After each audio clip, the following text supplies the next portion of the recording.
রাতে রান্নার প্রস্তুতি চলছে, হচ্ছে তৈরি। এই যে স্টমাক মেটে হবে, আলু বসে গেছে ভাজা। আজকের স্টমাক মেটে ঝাল ঝাল করে কষা কষাই হবে।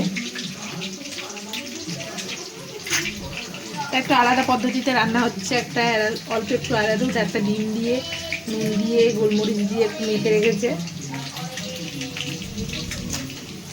কে কে ভালোবাসো স্টমাক মেটে অবশ্যই জানিও।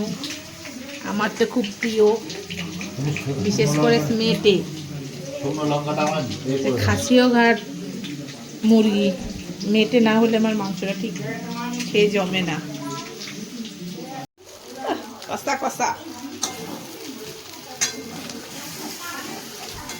দাঁড়াও দাঁড়াও দাঁড়াও, আমি বুঝবো কি করে।